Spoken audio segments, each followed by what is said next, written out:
Hello great മീഡിയാസിലേക്ക് സ്വാഗതം.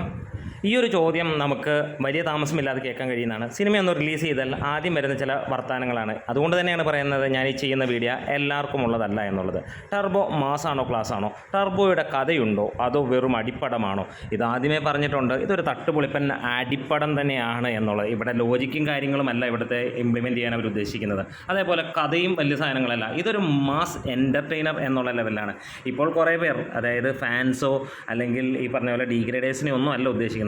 ചില സാധാരണമായിട്ടുള്ള ആളുകളുടെ ചിന്തയാണ്, ഇതിലൊക്കെ എന്താണ് കഥ, ഇത് അങ്ങനെയാണോ ഇങ്ങനെയാണോ? അങ്ങനെ കഥപ്പടം കാണുമായിരുന്നെങ്കിൽ നേരെ പോയി നമുക്ക് ഈ പറഞ്ഞ പോലെ ഭ്രമയോഗം കണ്ടുകൂടായിരുന്നോ, അല്ലെങ്കിൽ കാതൽ കാണാൻ പാടില്ലായിരുന്നോ എന്നുള്ള ഒരു ചോദ്യം തിരിച്ചു ചോദിക്കുന്നു. അപ്പോൾ സ്വാഭാവികമായി ഒരു മമ്മൂട്ടി സിനിമ എന്നല്ല, ഏത് സിനിമകൾ വന്നാലും പലരുടെയും വാക്കുകളാണ്. അതുകൊണ്ട് തന്നെയാണ് ഈ ഒരു വീഡിയോയും ചെയ്യുന്നത്. അതായത് ടർബോ മാസ് ആയിരിക്കുമോ അതോ വെറും അടിപ്പടം അങ്ങനെയൊക്കെയുള്ള. തീർച്ചയായും ഇവിടെ ആദ്യം തന്നെ പറഞ്ഞിട്ടുണ്ട്, ഇതൊരു അടിപ്പടം തന്നെയാണ്. ഇതുവരെ മമ്മൂട്ടിയുടെ കരിയറിലെ ഏറ്റവും ഗംഭീരമായിട്ടുള്ള ഒരു അടിപ്പടം തന്നെ. അതായത് ഒരു ആക്ഷൻ ഇത്രയും നാളായിട്ട് മമ്മൂട്ടിയുടെ ഇത്രയും ലെങ്തിലുള്ള ആക്ഷൻ സീക്വൻസ് ഇല്ല എന്നുള്ളതാണ്. ഇനി വൈശാഖാണ് സിനിമ സംവിധാനം ചെയ്യുന്നത് നമുക്കറിയാം. നമ്മൾ ഈ പറഞ്ഞ പോലെ പുലിമുരുകൻ സ്റ്റൈലിലോ അല്ലെങ്കിൽ മധുരരാജ സ്റ്റൈലിലൊക്കെ ആണെങ്കിൽ അതിഗംഭീരം എന്ന് തന്നെ പറയും. ചിലപ്പോഴൊക്കെ നമുക്കറിയാം അവസാനമായി ഇറങ്ങിയ മോൺസ്റ്ററിലെ അടി കാര്യങ്ങളൊക്കെ കണ്ടപ്പോൾ ചെറിയതായിട്ട് നമുക്ക് ഇഷ്ടപ്പെടാത്ത അല്ലെങ്കിൽ ചില ബോറടിക്കുന്ന കാര്യങ്ങളൊക്കെ ആയിരുന്നു എന്നുള്ളതാണ്.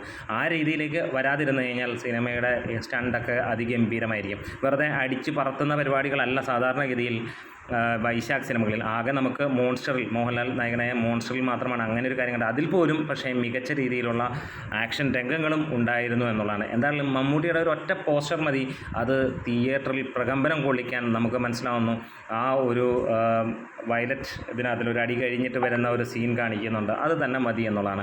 അപ്പോൾ പറച്ചിലിതാണ്, നിങ്ങൾക്ക് ഭയങ്കരമായിട്ടുള്ള കഥപ്പടം കാണണമെങ്കിൽ നിങ്ങൾക്ക് ഒരുപാട് ഓപ്ഷൻസ് ഉണ്ട്. ആടുജീവിതം പോകാം, ഫുള്ള് കഥ മാത്രമാണ്, നല്ല ഗംഭീരമായിട്ടുള്ള കഥയാണ്, 100-150 കോടി കഴിഞ്ഞ സിനിമയാണ്, അതൊന്നും കൂടി ഇരുന്ന് കാണാം. അതല്ല, ഇനി മമ്മൂട്ടിയുടെ കഥപ്പടം കാണണമെന്നുണ്ടെങ്കിൽ കാതൽ വന്നിട്ടുണ്ടായിരുന്നു, അതേപോലെ തന്നെ ഒരിക്കൽ കൂടെ റിപ്പീറ്റ് ചെയ്യുകയാണ്. അതേ പറഞ്ഞ പോലെ നൻപകൽ നേരത്ത് മയക്കമുണ്ടായിരുന്നു, അതുമല്ലെങ്കിൽ ഈ പറഞ്ഞ പോലെ ഭ്രമയോഗം കാണാമായിരുന്നു, അല്ലെങ്കിൽ ഒന്നും കൂടെ എടുത്തിട്ട് കാണുക അങ്ങനെയുള്ള. അല്ലെങ്കിൽ എന്താ 90കളിലെ മമ്മൂട്ടി മോഹൻലാൽ സിനിമകളൊക്കെ ഉണ്ട്. അപ്പോൾ ഇത് വരുന്നത് വേറെ ഉദ്ദേശത്തോടു കൂടി തന്നെയാണ്, ഫാൻസിനെ തന്നെ തൃപ്തിപ്പെടുത്തുന്നു. ഒപ്പം അമ്മാതിരി ഒരു ആർമാദിക്കാൻ പറ്റുന്ന ഒരു സിനിമ, അത് തന്നെയാണ് സിനിമയുടെ വരവ് ഉദ്ദേശിക്കുന്നതും. അപ്പോൾ കാത്തിരിക്കാം. പിന്നെ മമ്മൂട്ടി കമ്പനി ആയതുകൊണ്ട് ക്വാളിറ്റി തന്നെയാണ് നമ്മൾ എക്സ്പെക്റ്റ് ചെയ്യുന്ന ഏറ്റവും അടുത്ത കാര്യം.